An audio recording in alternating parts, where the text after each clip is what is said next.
नमस्कार दोस्तों। देखो मैं फिर से कंटिन्यू कर रहा हूँ आगे का चैप्टर। देखो यहाँ तक हम लोगों ने पढ़ लिया था। आप मेरा वीडियो देख लेना। मैं प्लेलिस्ट नहीं बनाया हूँ, मैंने डाल दिया है इसका राष्ट्रपति का क्या बोलते हो मतलब ये कार्यपालिका का पार्ट 1 यहाँ तक हम लोगों ने कंप्लीट किया था। कहाँ तक हो गया था? यहाँ तक हम लोगों ने कर लिया था। यहाँ तक हो गया था। क्या बोलते हो? राज्य की कार्यपालिका शक्ति हम लोग कर रहे थे। फिर से इसको रिपीट कर लेते हैं और शुरू करते हैं। देखो बहुत जल्दी जल्दी खत्म करना है, थोड़ा सा प्रॉब्लम हो गया था इसलिए मैं इसको कंप्लीट नहीं कर पाया। ठीक है, शुरू करते हैं।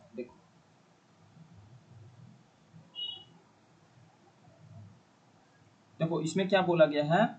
इसमें बोला गया है कि भारतीय संविधान के अनुच्छेद 53 संघ की कार्यपालिका शक्ति राष्ट्रपति में निहित होगी। बिल्कुल।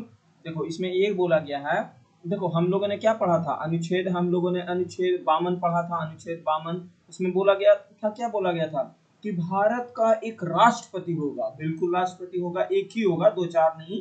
भारत का एक राष्ट्रपति होगा अनुच्छेद 52 में। लेकिन अनुच्छेद 53 में ये बोला गया है कि जो संघ की कार्यपालिका होगी, कार्यपालिका की शक्ति होगी, वो सारे राष्ट्रपति में निहित होगी और जिसे वह स्वयं अथवा अधीनस्थ अधिकारियों के द्वारा प्रयुक्त करेगा। लेकिन अनुच्छेद 74 में क्या बोला गया? अनुच्छेद 74 में राष्ट्रपति के मंत्रा या सलाह के लिए एक मंत्री परिषद का प्रावधान किया गया है, जिसका प्रधानमंत्री प्रधान होगा। अनुच्छेद 74 में मैंने बताया भी था। अनुच्छेद 74 वहां पे नहीं बताया था। आगे देखो इसमें कहा गया है कि भारत सरकार का जो समस्त शासन प्रणाली है, शासन संबंधित कार्य वो राष्ट्रपति के नाम से होंगे। पता है कौन सा अनुच्छेद में? अनुच्छेद होती है 77 में। आप कोई भी काम देखोगे ना तो राष्ट्रपति के नाम से ही किया जाता है। जिससे मान लो आप सेंट्रल का कोई जॉब ले लेते हो, तो सेंट्रल का अगर आप कोई जॉब लोगे ना तो राष्ट्रपति के नाम से ही आपका अपॉइंटमेंट लेटर आएगा। ठीक है, समझ रहे हो आप? ये होती है। अब है भारत के राष्ट्रपति भारत के प्रधानमंत्री को नियुक्त करता है। कौन सा अनुच्छेद से? 75 के अनुसार से। और प्रधानमंत्री की सलाह पर ही राष्ट्रपति द्वारा अन्य मंत्रियों को भी नियुक्त की जाती है। मंत्रीगण राष्ट्रपति के प्रयास पत्र धारण करेंगे। ऐसा नहीं है, जब तक कि बहुमत रहेगा ना, जब तक कि प्रधानमंत्री और उसके मंत्री परिषद रहेंगे, बहुमत गया पद गया। समझ रहे हो ना? तो यहाँ पे देखो, यहाँ पे चार पॉइंट ऐसे हैं जो अनुच्छेद याद रखना है। पहले भारत का एक राष्ट्रपति होगा, अनुच्छेद 52। उसकी कार्यकारी शक्ति होगा, अनुच्छेद 53। फिर कह रहा है कि संविधान के अनुसार अनुच्छेद 74 में कहा गया कि एक मंत्री परिषद होगा और उसकी सहायता के लिए मतलब एक राष्ट्रपति की सहायता या सलाह के लिए एक मंत्री परिषद का प्रावधान किया गया है अनुच्छेद 74 में। और उसकी हेड कौन होगा, मतलब उसका प्रधान कौन होगा? प्रधानमंत्री होगा।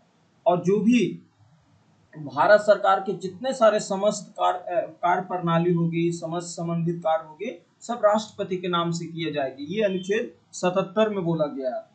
और भारत के राष्ट्रपति भारत के प्रधानमंत्री की नियुक्ति करेगा। ये प्रधानमंत्री की सलाह पर राष्ट्रपति के द्वारा मंत्रियों को भी नियुक्ति करेगा, लेकिन इसमें प्रधानमंत्री जी का इंटरफेयर होगा। समझ रहे हो आप? समझ रहे हो जी? बहुत अच्छा से समझ लो आप। ठीक है, आगे चलते हैं। तो यहाँ तक क्लियर हो गया। अनुच्छेद 52, अनुच्छेद 53, अनुच्छेद 77, अनुच्छेद 74, अनुच्छेद 75, ये सब काफी इंपॉर्टेंट अनुच्छेद है। ठीक है, यहाँ तक। अब देखो इसमें क्या बोला गया है कि राष्ट्रपति अपनी कार्यकारी शक्ति के अंतर्गत प्रधानमंत्री ऐसे निर्णय का प्रतिवेदन भेजने के लिए कह सकता है जो किसी मंत्री द्वारा लिया गया हो या मंत्री परिषद उसकी अनुमोदन नहीं किया। मतलब ना, ये बोला गया है कि राष्ट्रपति समय समय पर प्रधानमंत्री से राष्ट्रपति अपने प्रधानमंत्री से समय समय पर उसके कर्तव्यों निर्वहनों की क्या करेगा? रिपोर्ट लेते रहेगा। ये पता है अनुच्छेद 78 में बोला गया है। अनुच्छेद 78 में यही कहा गया है कि समय समय पर राष्ट्रपति महोदय जी को प्रधानमंत्री रिपोर्ट करेगा। जैसे एक एग्जांपल देता हूँ, जैसे आपने देखा था ऑपरेशन सिंदूर हुआ था, तो ऑपरेशन सिंदूर तो प्रधानमंत्री महोदय जी कर दिए, लेकिन जब ऑपरेशन सिंदूर सफल हो गया, सब कुछ हो गया, उसके बाद राष्ट्रपति जी से मिलने गए थे प्रधानमंत्री और पूरा उनका ब्यौरा दिया था और उनको सारी घटना बताई गई थी कि ऐसा ऐसा हुआ था। तो राष्ट्रपति महोदय जी के पास पूरा पावर है कि प्रधानमंत्री से अपने जितने सारे जो भी निर्णय होती है देश के हित के लिए, आम पब्लिक के लिए, वो राष्ट्रपति जानकारी रखे। हाँ, उनके पास पावर नहीं है चलेगा, लेकिन वो जानकारी रखने के लिए पूरा स्वतंत्र है और प्रधानमंत्री देने के लिए भी स्वतंत्र है। क्यों? क्योंकि अनुच्छेद देने के लिए स्वतंत्र नहीं है, देना पड़ेगा, क्योंकि अनुच्छेद 78 में उनका जिक्र किया गया है। समझ रहे हो आप? बिल्कुल। तो समझ में आ गया। अब देखो, राष्ट्रपति अंतर्राष्ट्रीय परिषद का गठन कर सकता है, अंतर्राष्ट्रीय परिषद का गठन कर सकता है, और जिसमें केंद्र और राज्य के विभिन्न राज्यों के मत से संयुक्त और समन्वय स्थापित हो सके। देखो, हमारा देश क्या है, एक संसदीय शासन प्रणाली है। यहाँ पे आप देखोगे तो एक राज्य का केंद्र पालिका, सॉरी, कार्यपालिका है, और एक संसद का कार्यपालिका है। वहाँ पे मुख्यमंत्री जी हेड होते हैं, तो यहाँ प्रधानमंत्री जी हेड होते हैं। तो इसलिए क्या करती है, अंतर्राष्ट्रीय परिषद का गठन करना पड़ता है, और इसका हेड कौन करता है? राष्ट्रपति करता है। लेकिन इसका हेड पता है कौन होता है? गृह मंत्री होता है। फिर देखो, राष्ट्रपति क्या क्या कर सकते हैं। राष्ट्रपति अनुसूचित क्षेत्र, अनुसूचित जनजाति क्षेत्रों की प्रशासकीय शक्ति रखता है, और वह किसी भी क्षेत्र को अनुसूचित क्षेत्र घोषित कर सकता है। किसके पास पावर दिया गया? भाई, ये राष्ट्रपति जी को ही दिया गया, और कोई नहीं कर सकता है। मतलब ना, देखेगा कि यहाँ पे अनुसूचित जनजाति क्षेत्र बहुत सारे हैं, तो क्या करेगा, वो क्षेत्र को राष्ट्रपति महोदय जी अनुसूचित क्षेत्र घोषित कर देंगे। आपके दिमाग में चल रहा होगा ऐसा क्यों करेंगे? अरे भाई, उन लोग का कल्चर, उन लोग का रहन सहन काफी अलग होता है आम आदमी से, तो उन लोग का अपना एक प्रोटेक्शन चाहिए, क्योंकि अगर आम पब्लिक की तरह रहेंगे ना, तो उनका जो कल्चर है, उनका रहन सहन है, वो सब क्या हो जाएगा, खत्म हो जाएगा। तो वो हर कोई ऐसा नहीं चाहता है, समझ रहे हो ना। तो राष्ट्रपति के पास एक प्रावधान दिया गया है कि वो अपना अनुसूचित जनजाति क्षेत्र घोषित कर सके। ठीक है, यहाँ तक क्लियर हो गया होगा। ये सब राष्ट्रपति के पास पावर है भाई। कौन सा? विधायक, कार्यपालिक। देखो यहाँ पे मैंने बताया ना, कौन सा अभी चल रहे हैं, हम लोग पढ़ रहे हैं, ये है कार्यकारी शक्ति, मतलब कार्यपालिका वाले शक्ति सारा है ये। ठीक है, आगे फिर इसमें क्या है, वित्त आयोग का गठन, केंद्र और राज्य के बीच मध्य राजस्व बंटवारे हेतु वित्त आयोग, पता है 280 में है, अनुच्छेद 280 में। इसमें क्या कहा गया है कि जो केंद्र और राज्य के बीच जो टैक्स का बंटवारा होता है ना, वो गठन करता है। हर साल आप देखोगे ना, हर 5 साल बाद एक वित्त आयोग का गठन किया जाता है। अभी 16वां वित्त आयोग चल रहा है, और इसकी अध्यक्ष कौन है? अरविंद पनगड़िया जी है। ठीक है। राष्ट्रपति विभिन्न आयोग की नियुक्ति भी कर सकता है, जैसे वो अनुसूचित जनजाति के अध्यक्ष को नियुक्त कर सकता है, अनुसूचित जनजाति अध्यक्ष को कर सकता है, पिछड़ा वर्ग के अध्यक्ष को कर सकता है। सारे अध्यक्ष को कौन? राष्ट्रपति जी महोदय जी नियुक्त करते हैं। राष्ट्रपति विधायिका के प्रस्ताव और संघ के प्रशासनिक कार्यों संबंधित जानकारी भी प्रधानमंत्री से कर सकता है। ये पता है अनुच्छेद 78 में, मैंने बोला ना कि अनुच्छेद 78 में कहा गया है कि समय समय पर जो भी क्रियाकलाप हो रही हो देश में या कहीं पे भी, तो राष्ट्रपति को पूरा अधिकार है कि प्रधानमंत्री से सारी जानकारी ले, और प्रधानमंत्री का कर्तव्य भी होगा कि राष्ट्रपति को दे। ऐसा नहीं कि वो नहीं देगा, देना पड़ेगा, सब चीज देना पड़ता है उसको जानकारी। हाँ, राष्ट्रपति महोदय जी के पास उतनी पावर नहीं है कोई बड़ा डिसीजन ले ले। डिसीजन वो लेती है, लेकिन प्रधानमंत्री और मंत्रिपरिषद के ही सलाह पे ही ले सकता है, नहीं तो नहीं ले सकता है। मैं आगे बताऊंगा डिटेल। अब देखो, आगे है विधायी शक्ति। देखो, विधायी शक्ति क्या है? Legislative power. देखो, राष्ट्रपति महोदय जी के पास बहुत सारे पावर है। राष्ट्रपति संसद के संयुक्त बुला सकता है और सत्रभाषण कर सकता है। मतलब राष्ट्रपति संसद के बैठक बुला सकता है और सत्रभाषण कर सकता है। आपने देखा होगा कि जब भी नया संसद तैयार होती है, जैसे 5 साल बाद कोई नया चुनाव होता है, तो देखोगे ना, तो राष्ट्रपति महोदय जी पहली बार भाषण देते हैं। या कोई बजट जब तैयार होती है और रिलीज होती है वित्त मंत्री के द्वारा, तो उससे एक दिन पहले भी आप देखोगे तो राष्ट्रपति महोदय जी उसकी घोषणा करते हैं और भाषण देते हैं। 15 अगस्त को तो अलग चीज है। लोकसभा का विघटन और संसद के संयुक्त अधिवेशन का आह्वान कर सकता है। संयुक्त अधिवेशन कौन सा अनुच्छेद में? अनुच्छेद 108 में। अनुच्छेद 108 के तहत बुला सकता है। तो क्या कर सकता है? लोकसभा का विघटन कर सकता है। विघटन पता है कितना में है? 85 में। 85 में विघटन कर सकता है। संसद के संयुक्त अधिवेशन की अध्यक्षता लोकसभा अध्यक्ष करता है। देखो, बुलाने का काम तो राष्ट्रपति का है, लेकिन अध्यक्षता का काम किसका है? लोकसभा अध्यक्ष ओम बिरला जी का। देखो, सॉरी भाई, कभी कभी शायद मेरा कोई अनुच्छेद गलत हो जाएगा ना, तो माफ करना, लेकिन मैं पूरा प्रयास करूंगा कि सही हो, क्योंकि मैं देख दाख के नहीं पढ़ाता हूँ, मैं खुद से अपना माइंड से पढ़ाता हूँ। देखो, प्रत्येक वर्ष संसद के प्रत अधिवेशन में नए चुनाव के बाद राष्ट्रपति संसद को संबोधित करते हैं। बिल्कुल देखोगे ना, जैसे मान लो कि राष्ट्रपति का चुनाव हुआ, सॉरी प्रधानमंत्री जी के एक नए कार्यकाल 5 साल खत्म हुआ और एक नया इलेक्शन आम लोकसभा चुनाव हुआ। और नए जब इलेक्शंस के बाद देखते हो ना, नया आम दम नए नए लोक सदस्य आते हैं, तो देखोगे ना, तो राष्ट्रपति महोदय जी वहां पे संबोधित करते हैं। संसद में लंबित किसी विधेयक के संदर्भ में संसद को संदेश भेजने की शक्ति राष्ट्रपति के पास होती है। जैसे मान लो कोई विधेयक का मतलब समझ रहे हो? विधेयक का मतलब समझो बिल। कोई बिल ऐसा है जो कानून बनने के लिए तैयार है, लेकिन वो बहुत दिन से पड़ा हुआ है, लंबित, बन ही नहीं पा रहा, वो देश के हित के लिए बहुत इंपॉर्टेंट बिल है। तो राष्ट्रपति महोदय जी के पास पावर दिया गया है कि संदेश भेजने की शक्ति राष्ट्रपति के पास होती है। राष्ट्रपति लोकसभा और राज्यसभा के अध्यक्ष और उपाध्यक्ष को नियुक्तियां सदन के किसी भी सदस्य के सौंप सकता है। देखो, ऐसा तो नहीं होता है, जनरली आप देखोगे ना, तो उपाध्यक्ष और अध्यक्ष की नियुक्ति लोकसभा में ही कर दिया जाता है।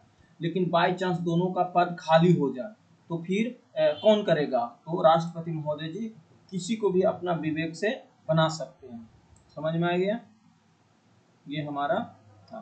अब देखो, यहाँ पे बोला गया है कि संसद के कुछ भी विशेष प्रकार के विधेयकों को प्रस्तुत करने के लिए राष्ट्रपति को पूर्व अनुमति आवश्यक होती है। जैसे किसी राज्य की सीमा में परिवर्तन हो, नए राज्य के गठन के विधेयक, ऐसे विधेयक जिनके अधिनियमित किए जाने के भारत की संचित निधि से व्यय करना पड़े, तो ऐसे कराधान से संबंधित विधेयक जिसे राज्यों को हित से जुड़ा हो, जिन्हें राज्यों या कृषि आय की परिभाषा परिवर्तित करता हो, तो धन वितरित किया जाता हो, तो राज्यों को विधेयक को व्यापार के वाणिज्य प्रभावित करते हैं।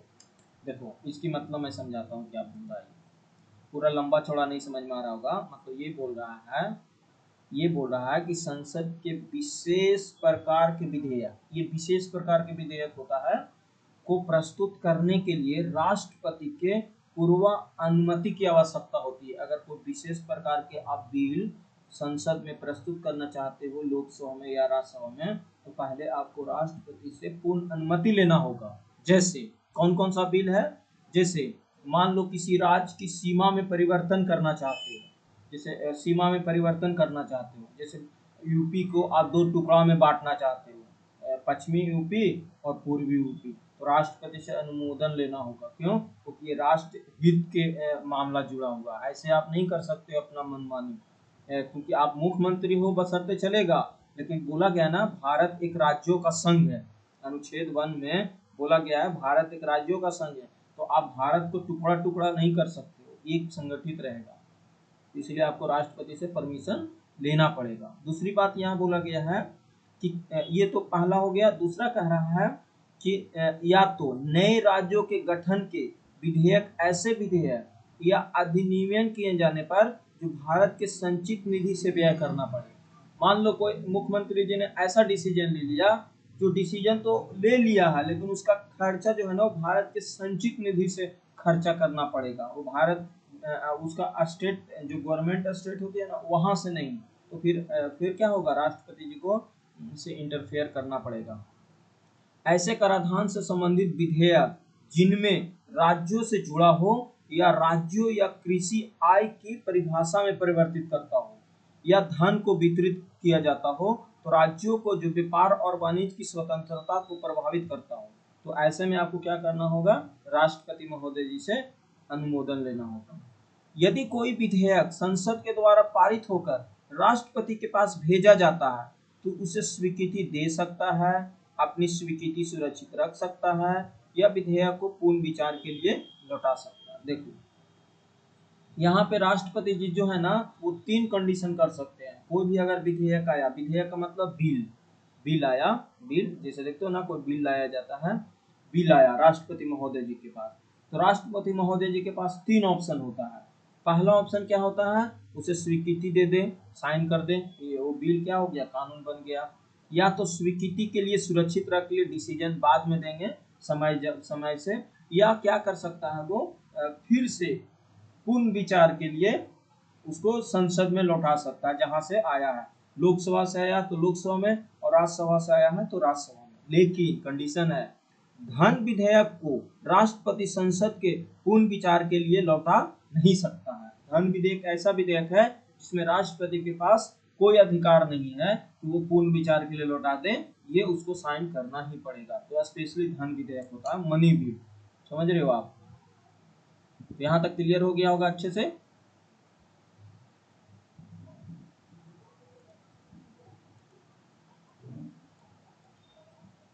यहाँ तक क्लियर हो गया ना अच्छे से? देखो ये सब हटा देते हैं, आगे चलते हैं। ठीक है, यहाँ तक क्लियर हो गया होगा, आगे चलते हैं। देखो आगे कह रहा है, आगे कह रहा है कि जब किसी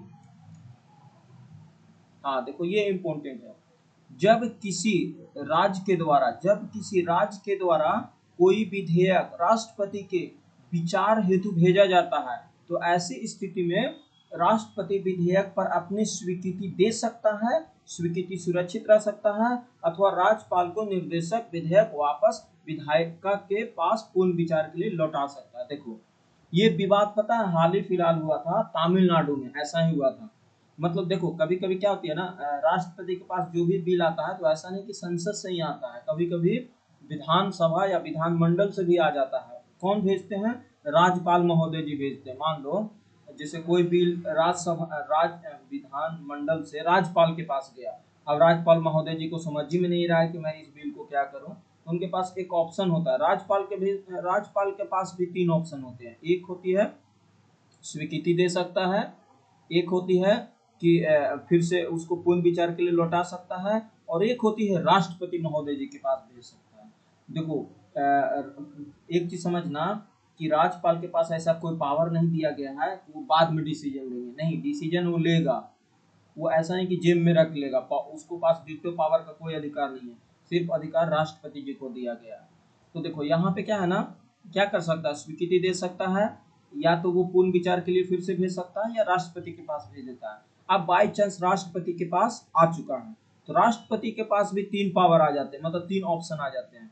या तो वो सुरक्षित रख ले, कोई जवाब ना दे, और देखो कोई जवाब ना देना तो क्या बोलते हैं, कोई अधिकार भी नहीं है राष्ट्रपति के पास, सॉरी राष्ट्रपति के पास अगर कोई जवाब ना देना है तो राज्य के पास कोई पावर नहीं है, कुछ नहीं कर पाएगा वो। या तो वो राज्यपाल को फिर से भेज दे पूर्ण विचार के लिए, या पूर्ण विचार के लिए, या तो स्वीकृति दे दे, यही ना कर सकता है। तो यही होती है। तो देखो यही बोला गया है कि जब किसी राज्य के राज्यपाल के द्वारा कोई विधेयक राष्ट्रपति के विचार पर, ऐसी स्थिति में राष्ट्रपति विधेयक अपनी स्वीकृति दे सकता है, स्वीकृति सुरक्षित रह सकता है, अथवा अथवा राज्य के नीति निर्देशक में कोई विधेयक को विधायक के पूर्ण विचार हेतु लौटा सकता है, यही न कर सकता है, सुरक्षित रख सकता है। सुरक्षित रख सकता है का मतलब होता है ना कि अपने पास रख लिया, कोई जवाब ही नहीं दिया। ये पता है कौन सा अनुच्छेद में होता है? 200 के तहत ऐसा करता है कौन? राज्यपाल। और 201 के तहत राज्यपाल डिसीजन लेता है। देखो क्या है, राज्य के विधायिका द्वारा पूर्ण विचार के पश्चात भेजे गए विधेयक पर राष्ट्रपति स्वीकृति देने के लिए बाध्य नहीं है। यहाँ तक समझ में आ रहा है? जैसे कोई राज्य विधायिका है, पूर्ण विचार के पश्चात भेजे गए विधेयक पर जो राष्ट्रपति है ना, और स्वीकृति देने के लिए बाध्य नहीं है। समझ रहे हो? जैसे कोई किसी ने मान को चलो भेज दिया राज्यपाल से, कहाँ पर क्या बोलते हो, कहाँ पर भेज दिया, कहाँ पर राष्ट्रपति महोदय जी को, तो क्या होगा, राष्ट्रपति महोदय जी इतने आसानी से ऐसा नहीं कि वो दे देंगे, उनके पास ऐसा कोई रूल और रेगुलेशन नहीं है, दे भी सकते हैं नहीं भी दे सकते। मैंने बोला ना कि उनके पास 3 ऑप्शन बचते हैं, ठीक है। ऐसे देखो, इसका मैं और डिटेल आपको समझाता हूँ, पूरा डिटेल मैं आपको समझाता हूँ अच्छे से, ठीक है। यहाँ तक क्लियर हो गया होगा, यहाँ तक क्लियर हो गया होगा।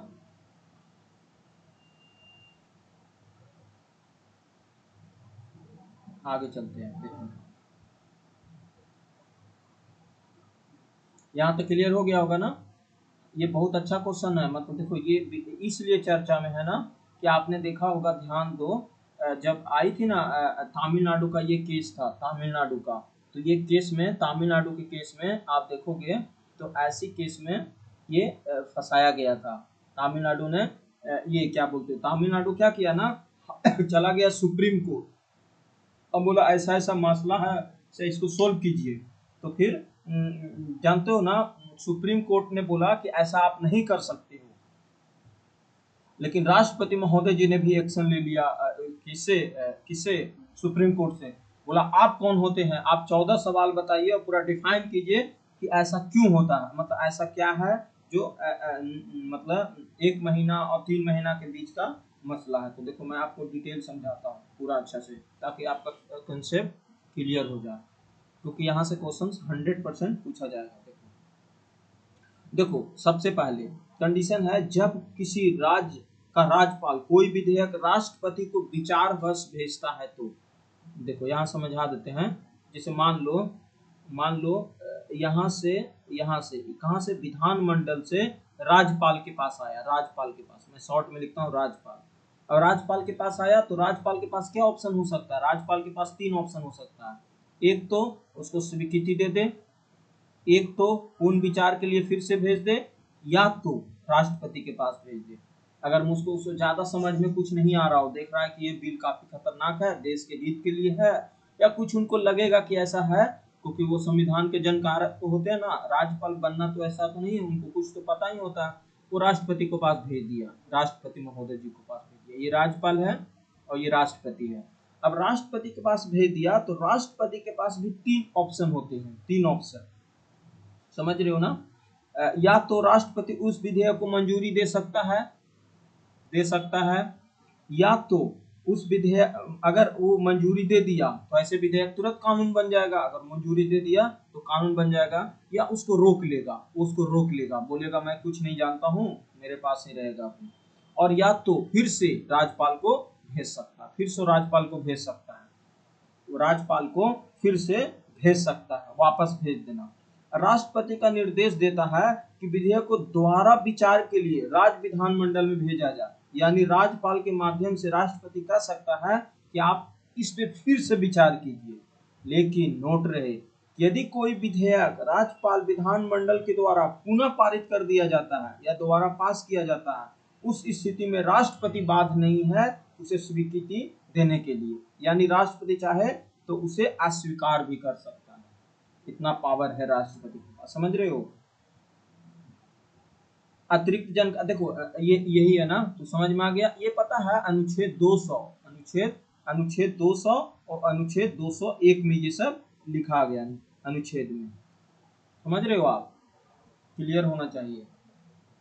आगे चलते हैं, तो पता है ये अनुच्छेद 200 में है, राज्यपाल के द्वारा कोई भी विधेयक विचार विमर्श करना, स्वीकृति देना, स्वीकृति रोकना, विधेयक को पूर्ण विचार के लिए वापस करना, विधेयक को राष्ट्रपति विचार विमर्श सुरक्षित रखना, ये। और 201 के द्वारा राष्ट्रपति द्वारा निर्णय लेना, मतलब राज्यपाल जब किसी विधेयक को राष्ट्रपति के पास भेजा जाता है तो 201 के तहत भेजा जाता है और ये 200 के तहत भेजा जाता है, ठीक है। तो इसमें भी क्या होती है, स्वीकृति दे सकता है, स्वीकृति रोक सकता है, या वापस भेज सकता है।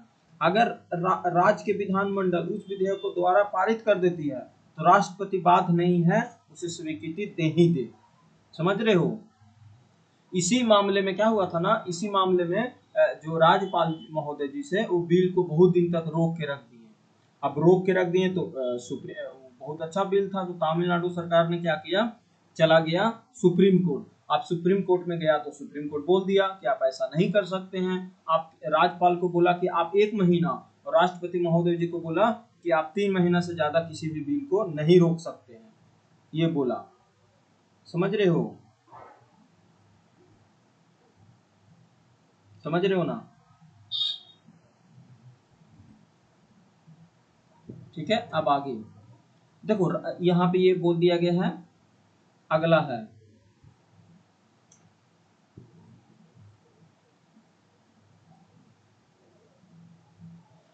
यही ना बोला गया था, जब मामला आया तो उसमें बोल दिया गया कि ऐसा आप नहीं कर सकते हैं। तो अनुच्छेद 200 के तहत राज्यपाल द्वारा राष्ट्रपति को विधेयक भेजना, और राष्ट्रपति अनुच्छेद 201 के द्वारा डिसीजन लेना, ये है। ठीक है, आगे चलते हैं। बहुत इंपॉर्टेंट है ये फैक्ट, आपसे पूछा जा सकता है भाई। अनुच्छेद याद रखना, अनुच्छेद 200 के तहत, अनुच्छेद रुको रुको अनुच्छेद 200 के तहत, अनुच्छेद 200 के तहत राष्ट्रपति के पास भेजना, और 201 के तहत राष्ट्रपति उस पर निर्णय लेना। ठीक है, आगे है, राष्ट्रपति अनुच्छेद 130 के तहत अध्यादेश जारी कर सकता है। देखो अध्यादेश क्या होती है, मान लो कोई कारणवश न राज्यसभा चल रहा हो न लोकसभा चल रहा हो, सदन के दोनों दोनों हाउस बंद पड़ा हो, नहीं चल रहा हो, और उस समय में कोई ऐसा कानून की जरूरत पड़ गया हो देश के लिए, तो क्या करती है संसद जो होती है, संसद के जो राष्ट्रपति महोदय जी होते हैं, वो अध्यादेश जारी करके कानून को बना देती है। देखो यहाँ ध्यान रखना, 6 हफ्तों के भीतर संसद के द्वारा अनुमोदन किया जाना चाहिए।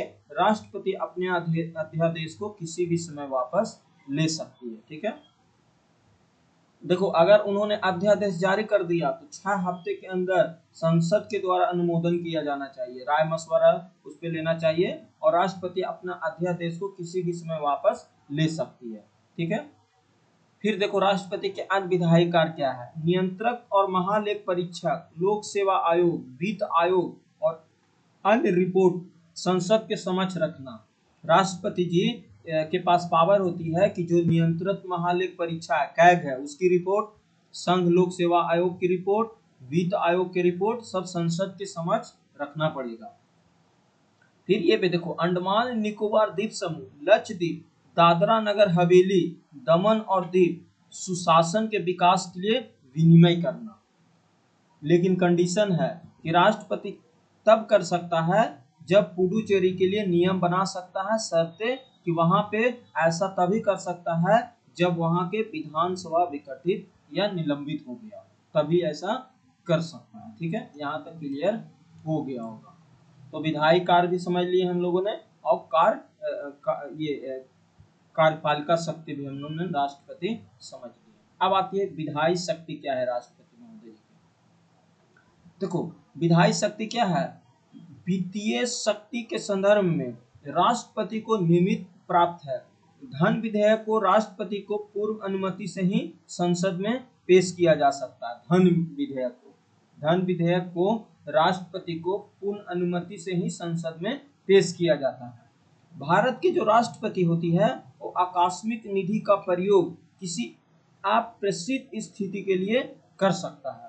वार्षिक वित्तीय वितरण रिपोर्ट, केंद्रीय बजट संसद के समक्ष रखना, अनुदान की कोई भी मांग उसकी सिफारिश के बिना नहीं की जा सकती। जैसे मान लो अनुदान समझते हो ना, जैसे कोई राज्य को अनुदान देना हो, जैसे भी पंजाब में बाढ़ आया तो उसको एक्स्ट्रा फंड दिया जाता है कि नहीं, तो राष्ट्रपति से उसको परमिशन लेना पड़ेगा, तभी आप दे सकते हो, अन्यथा नहीं दे सकते हो। तो ये सब क्या है, वित्तीय शक्ति भी पूरा तरीका से राष्ट्रपति महोदय जी के पास होती है। ठीक है, अगला है न्यायिक शक्तियां, जुडिशरी पावर क्या है राष्ट्रपति महोदय जी की। देखो अपनी न्यायिक शक्तियां के अंतर्गत राष्ट्रपति उच्चतम न्यायालय और मुख्य न्यायाधीश और अन्य न्यायाधीश को नियुक्ति कर सकता है। ठीक है, साथ में राज्य के उच्च न्यायालय को भी नियुक्ति करता है। कौन करता है, राष्ट्रपति महोदय जी भी करते हैं। राष्ट्रपति उच्चतम न्यायालय के विधिक सलाह भी लेता है, परंतु सलाह के लिए राष्ट्रपति महोदय जी बाध्यकारी नहीं होते, और ये अनुच्छेद 143 के तहत लिया जाता है। अनुच्छेद 143 के तहत सुप्रीम कोर्ट और राष्ट्रपति के बीच में सलाह लिया जा सकता है, लेकिन जो सलाह देगा वो राष्ट्रपति महोदय जी मान भी सकते हैं और नहीं भी मान सकते हैं, यही बोला गया। फिर करा अनुच्छेद 72 के तहत किसी भी अपराध के लिए दोष सिद्ध व्यक्ति को राष्ट्रपति क्षमा, दंडादोष, निलंबन, प्राणदंड, स्थगन या राहत या माफी प्रदान कर सकता है। ऐसे मामलों में निम्नलिखित जिनमें राष्ट्रपति के पास ऐसी शक्ति होती है। कौन सा अनुच्छेद में? अनुच्छेद 72 के तहत, जिसमें अनुच्छेद 72 में तो बोला गया है कि क्षमादान की शक्ति होगी। तो क्लियर हो गया यहाँ तक।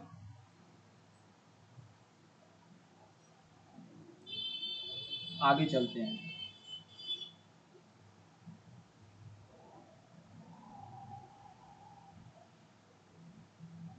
देखो आगे है, इसको हटा लेते हैं।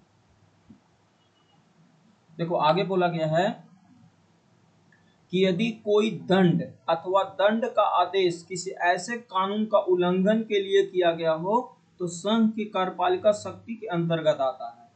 सैन्य न्यायालय से दंडिता या सारे दंड को स्वरूप मृत्यु दंड हो, ऐसे में क्या कर सकता है? राष्ट्रपति उसका डिसीजन ले सकता है और कुछ कर सकता है। आगे है सैन्य शक्तियां। देखो सैन्य शक्तियां में क्या होती है?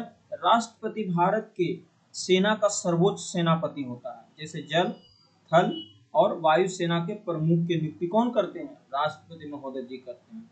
संसद की अनुमति के वह किसी युद्ध की घोषणा या समाप्ति की घोषणा हो सकता है। जैसे अभी भारत और पाकिस्तान से पूरा लग रहा था युद्ध हो रहा, तो बहुत से लोगों ने बोला कि युद्ध छिड़ गया। नहीं, युद्ध नहीं होती है। युद्ध के लिए एक अलग तरीका का प्रोसेस होता है। देखो यहाँ पे बोला भी गया है आपातकालीन शक्ति। देखो आपातकालीन स्थिति से निपटने के लिए भारत के राष्ट्रपति के संविधान में बहुत सारे प्रावधान या शक्तियां दी गई है। राष्ट्रपति ऐसी शक्ति का प्रयोग 3 परिस्थितियों में कर सकता है। पहला, राष्ट्रीय आपात, नेशनल इमरजेंसी 352, राष्ट्रपति शासन अनुच्छेद 356 और 365 और वित्तीय आपात फाइनेंशियल इमरजेंसी 360। देखो राष्ट्रीय नेशनल इमरजेंसी कब लगेगा? जब कोई बड़ा क्या हो सकता है, जब कोई युद्ध हो गया हो शुरू, जैसे चाइना से, पाकिस्तान से, या मान लो इंटरनली रूप से गृह युद्ध छिड़ गया हो तो नेशनल इमरजेंसी लगाया जाता है। ठीक है, अनुच्छेद 352 के तहत। मान लो कि कोई राज्य में राष्ट्रपति शासन कब लगाया जाता है? जब वहाँ पे संविधान के अनुसार कोई काम नहीं हो रहा हो, तो वहाँ पे अनुच्छेद 356 और अनुच्छेद 365 के तहत वहाँ पे राष्ट्रपति शासन राष्ट्रपति लगा सकता है राज्यपाल के कहने पर। और वित्तीय आपात फाइनेंशियल इमरजेंसी, जैसे हमारा देश में वित्तीय संकट आ गया हो। वित्तीय संकट मतलब ना, जो भारतीय रिजर्व है डॉलर वो खत्म हो जाए तो क्या होगा? वित्तीय संकट ही तो होगा। अरे भाई, आप कोई देश से कोई चीज खरीद पाओगे? पेट्रोल नहीं खरीद पाओगे, जो भी बेसिक चीज है वो नहीं खरीद पाओगे। तो हमारे देश में तो क्या हो जाएगा? एक तरह से आर्थिक मंदी आ जाएगा, रुपया का कोई वैल्यू ही नहीं रहेगा। आप देश के हित में जो काम कर लो, आप देश के अंदर ही जो कर लो पैसा से वो काम, लेकिन जैसे ही आप बाहर कोई सामान खरीदना पड़ेगा दूसरे देश से तो रुपया का कोई अहमियत नहीं रखा जाता है, वहाँ डॉलर चाहिए, डॉलर डॉलर की बात होती है। तो ऐसे स्थिति में इमरजेंसी आ जाता है।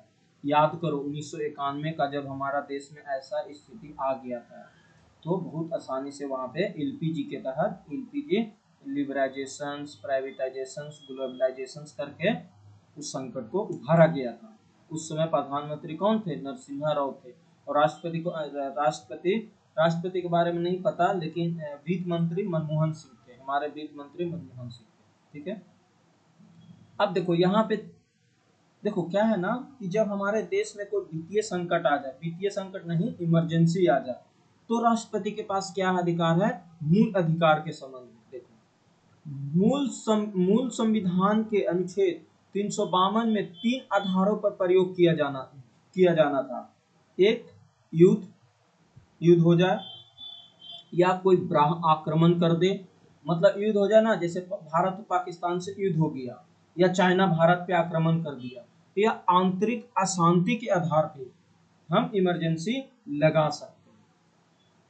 ठीक है, आधार पर ऐसी स्थिति में आपात को घोषणा के पश्चात संविधान का अनुच्छेद 358 स्वतः लागू हो जाता है। मान लो जब भारत में इमरजेंसी आपने लगा दिया तो 358 स्वतः लागू हो जाएगा। 358 एक्टिव हो जाता है, और 358 जब एक्टिव हो जाता है ना, तो जिसमें वाक और अभिव्यक्ति की जो स्वतंत्रता है ना, अनुच्छेद 19, वो डिसमिस हो जाता है, मतलब उसका कोई काम नहीं रहता है, प्रतिबंध लग जाता है उस पर।